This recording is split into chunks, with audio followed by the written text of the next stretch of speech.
Hello everybody out there, this is Roy Carter from Recession Media, and today I'm doing a part 3 of the economic collapse series on Spain.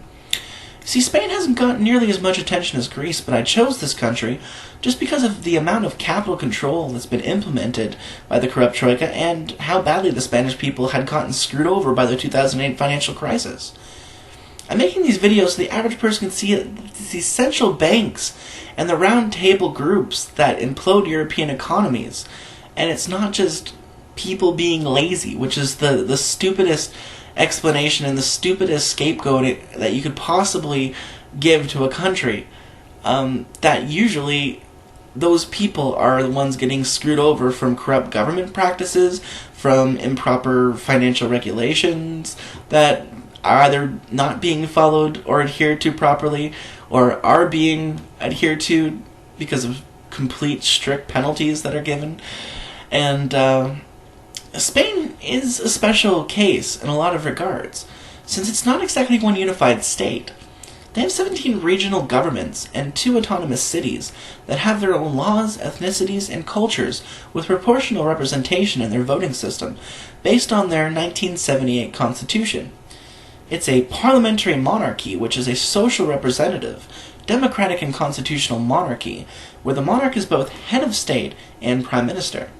Regional governments operates under a system known as the State of Autonomies, a highly decentralized system of administration based on asymmetrical devolution to the nationalities and regions that constitute the nation, and in which the nation, via the central government, retains full sovereignty. The current king is Philip VI, and although his father was named Juan Carlos I, he is married to Queen Letizia, who used to be a journalist and news anchor. Now, of the 17 Spanish states, there are 2 worth mentioning in regards of independence movements: the Basque region and Catalonia. The move for Basque Independence is a historically long one, going as far back as the mid to late 1800s, and is still quite prevalent in the mindset of their people today. They also teach Spanish and Basque in their regional schools, and that's paid for by the Basque government. Also of historical significance is Catalonia.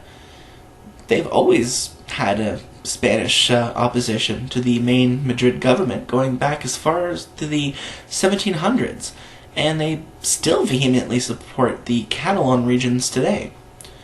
Both of these regional governments could potentially change the history of Spain in the next decade, as dissent against the Troika is gaining more and more support. It's absolutely necessary for me to do a little bit of a history lesson here, just because of how unique the Spanish government is, and the importance of regional cultural differences, which could change the face of Spain as we know it. Now, on January 1st, 2002, Spain was assimilated into the European Union. The Spanish economy overall was doing well, and didn't need to hire outside parties to cook their books. Now, having localized regional governments actually made that near impossible. In fact, Spain was doing quite well with a few problems here and there until 2005. This is when the people of Spain began to get duped by the poor performance of the German economy at that time, which prompted the ECB to give lower interest rates for the Spanish people. And that caused GDP to increase and a housing bubble to occur. And the ballooning tax revenues from the bubble caused a discrepancy between the regional government's expenditures, which were at a pretty decent high rate up until 2008 global financial crisis. The Spanish central bank relaxed regulations on the banks, encouraging the youth in Spain to buy a house or get into real estate as a means of income. This caused a construction boom, with new loans being given at ridiculously low interest rates, and the youth even ditched their educational pursuits in favor of quick, easy money. The central bankers in Spain were then able to manipulate their gains and losses volatility and mislead analysts, investors, and the Spanish people in general. Even though some fundamental problems in the Spanish economy were already evident far ahead of the crisis, Spain continued the path of unsustainable growth when the ruling party changed in 2004. In these early times, Spain had already a huge trade deficit, a loss of competitiveness against its main trading partners, an above-average inflation rate, house price increases, and a growing family indebtedness.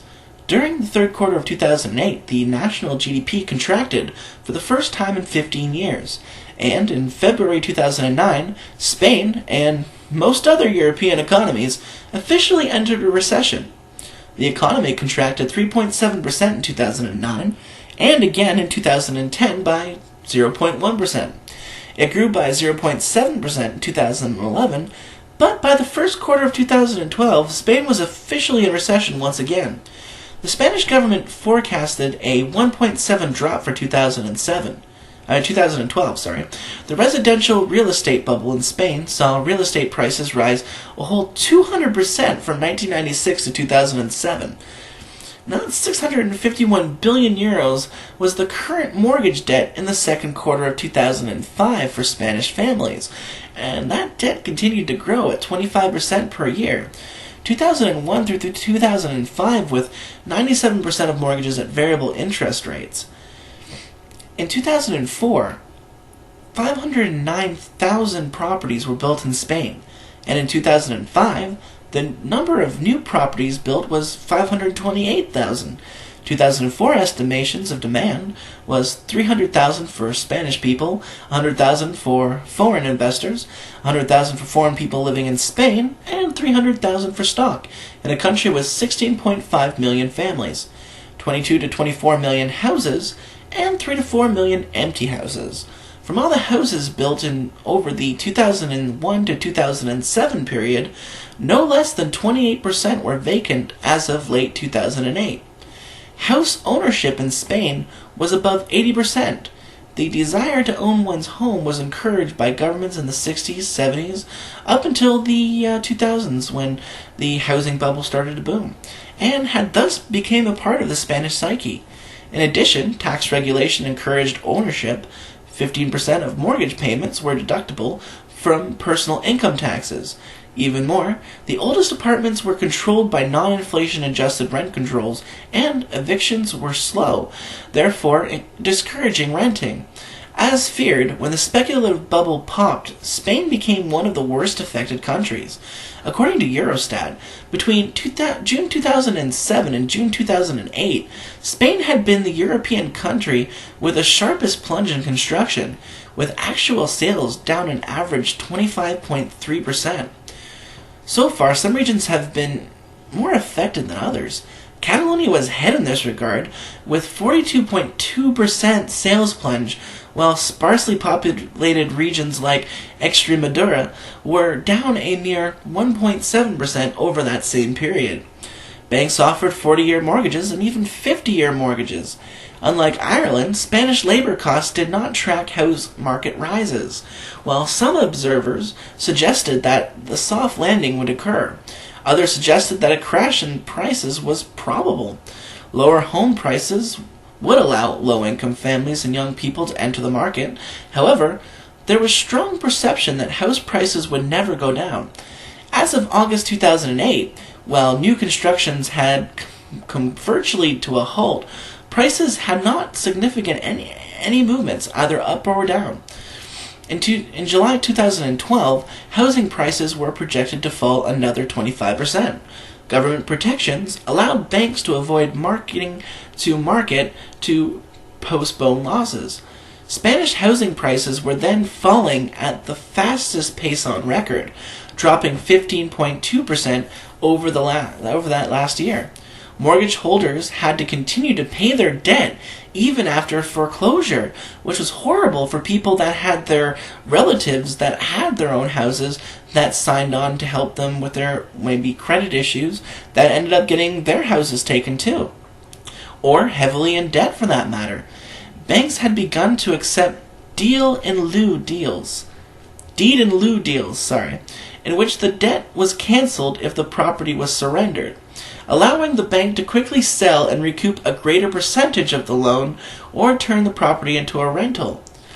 Some developments resemble ghost towns now because of that policy. For instance, the town of Bailouts was constructed for 30,000 people but had a population of only 700 people in 2011.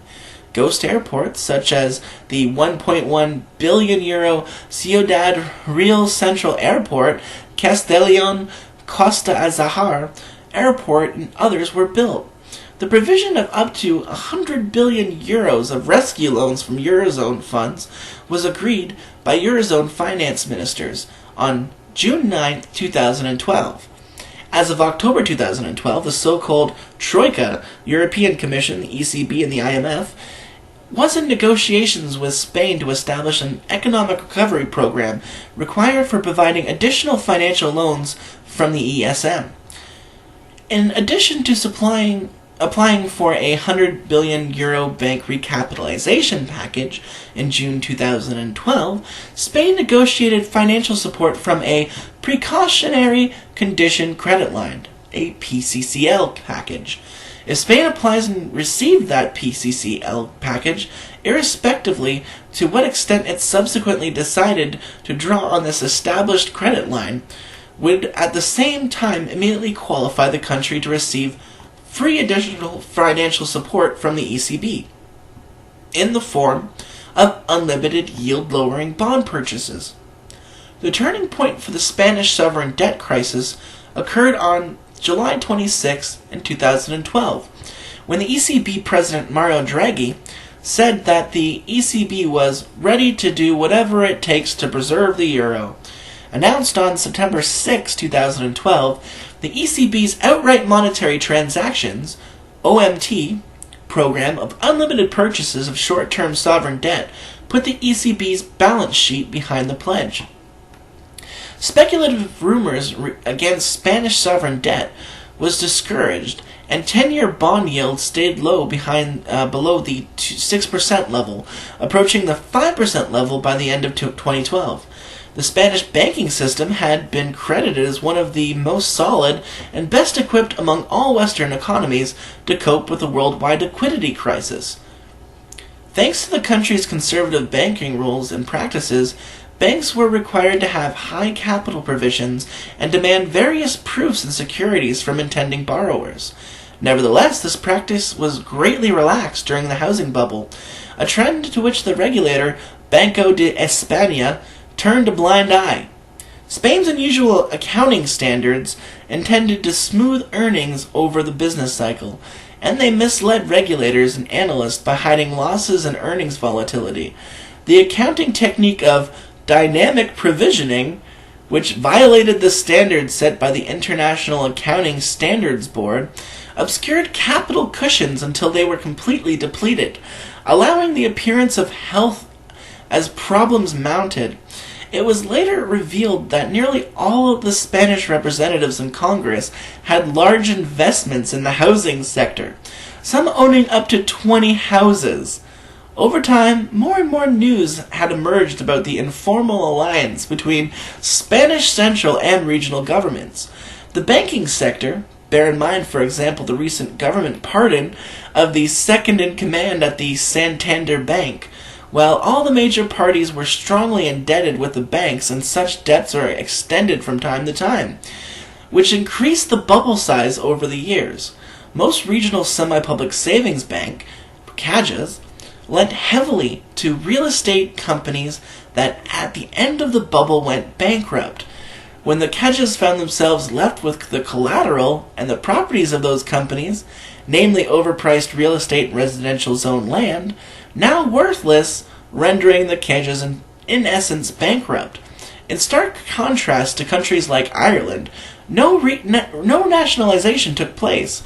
Instead, the problem was rolled over with the extension of the remaining real estate companies' debts, while the central bank government bailed once and again banks and cajas alike, not giving any money of that, any single cent of that money to the actual people. It was to pay off the debts. For more than 3 years, there's been a steady process of bank concentration. Spain had the densest bank office net in Europe, which led many bank employees to be dismissed. By contrast, the bank of board members had mostly kept their jobs, even those in merged entities. Golden parachutes have been prevalent. It had been speculated that this was because of fear that laid-off senior members would talk about the sector's rampant malpractice. To this date, no bankers have ever been legally charged for having roles in this process. In May 2012, credit ratings of several Spanish banks were downgraded, some to junk status. The Bankia Bank, the country's largest mortgage lender, was nationalized on May 9th, and on May 25th, it announced that it would require a bailout of 23.5 billion euros to cover losses from failed mortgages. In addition to Spanish banks, you know what pisses me off about that is that they get bailed out from the failed mortgages, but the people still have to keep paying it unless they commit suicide, or even then, I think it still gets put onto their family members. In addition to Spanish banks, other European banks have a sizable presence in Spain. German banks lead with an exposure of 146 billion euros.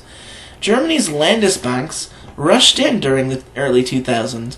Barclays, Deutsche Bank, and ING have large Spanish units. On June 9, 2012, Eurozone finance ministers agreed that Spanish banks would be provided with up to 100 billion euros of rescue loans. This money was to be distributed via the Fund for Orderly Bank Restructuring, and that exact amount to be loaned would be determined after audits of the banks. EC President José Manuel Barroso and Vice President Olli Rehn welcomed the move, praising the combination of a thorough restructuring of the banking sector, structural reforms, and fiscal consolidation. U.S. Treasury Secretary Timothy Geithner dickhead, also welcomed the move.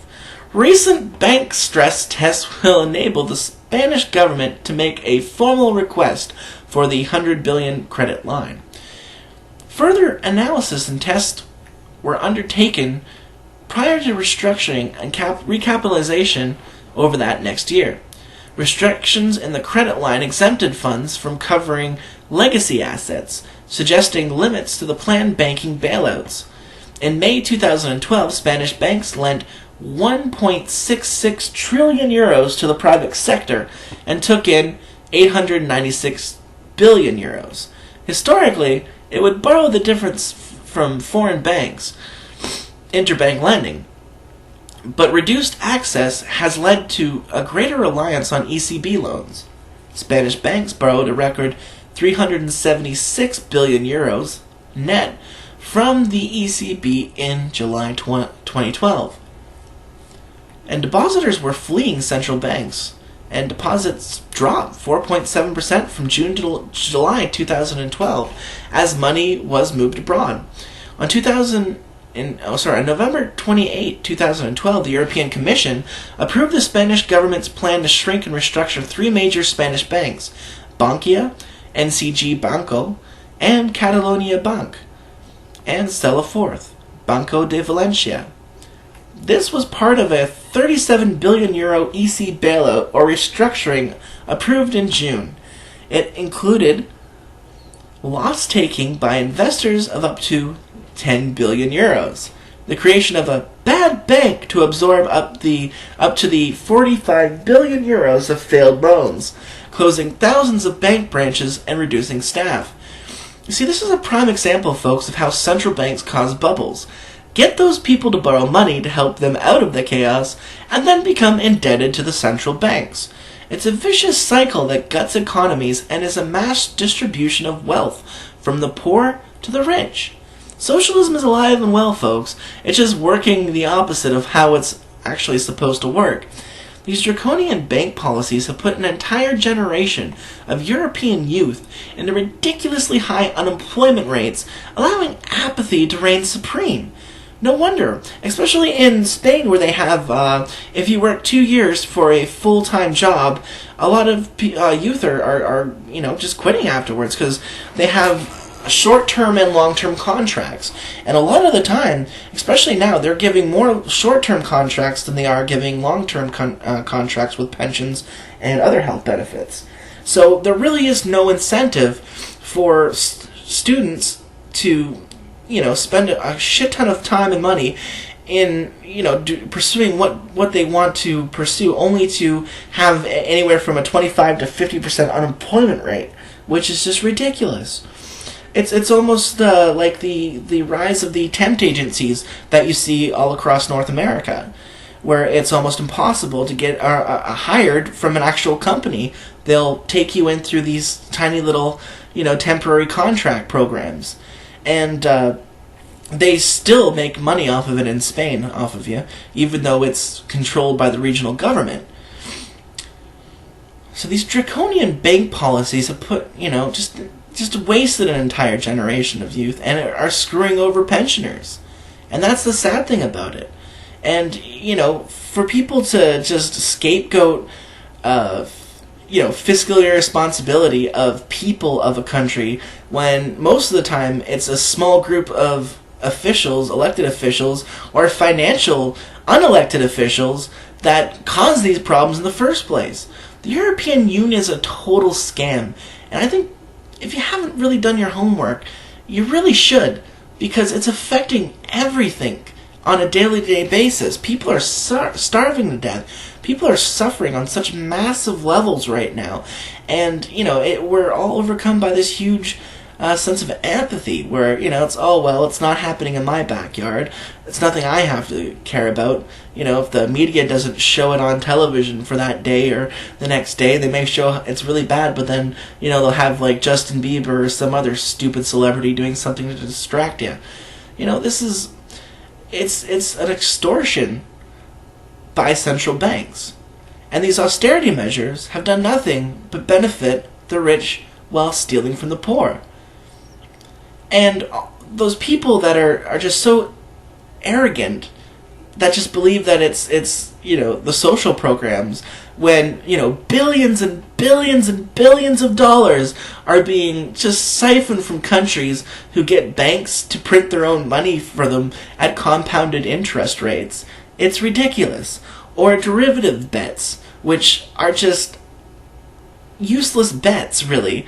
These giant complex formulas trying to make bankers seem like they're, Einstein, when it's just a formula for greed and can be adjusted accordingly depending on how good the market is running at that particular point in time. That's what gets me. And one thing's for certain, though, Spain as the country as it exists today is probably not going to last that much longer. For years, terrorist groups like ETA in the Basque region has been fighting for independence. And although they've done some pretty brutal and horrible assassinations and bomb attempts, or bomb setting offs, or bombings, oh my god. Anyways, it's looking like the malevolent European Union is doing what years of terrorism couldn't even do. Catalonia's new government is also looking at its options, and the people are sick of the capital controls being implemented on their futures. Minimum fines of 10,000 euros for taxpayers who don't report their foreign accounts.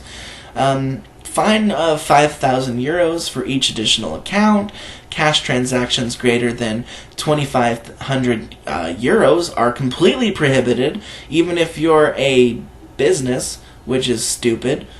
Huge implementations of controls on both individuals and businesses by only allowing withdrawals of like 600, euros each day is what people and businesses are allowed to withdraw per day from their bank accounts. And if you're a business, that really kind of stifles things, especially if you're a successful business that gets a lot of, high-paying customers. And the thing about Spain is that the regions that are closely towards the Mediterranean with the beaches usually have there's been a huge influx of people that are coming into the cities from the rural areas.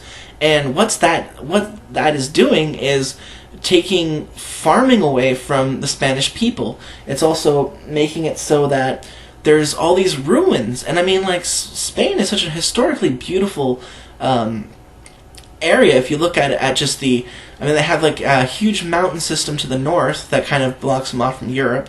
They've got the Pillars of Hercules on the bottom, which connects to Africa. And,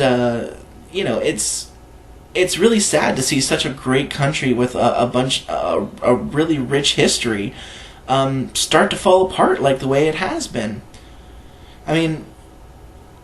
How the hell is a unified European Union beneficial for all Europeans? I just don't see it. Greece right now isn't even allowed to take out 400 euros in a week. That's ridiculous. They've still got the capital controls after having their banks closed for 3 weeks. With 24 nations facing a severe debt crisis hanging from the noose of austerity, How is this partnership going to last the next few years, let alone the next 20? As far as I can see, this is only benefiting the damn central banks. Well, thank you all very much for watching, and I'll have another video in the Economic Collapse series very shortly.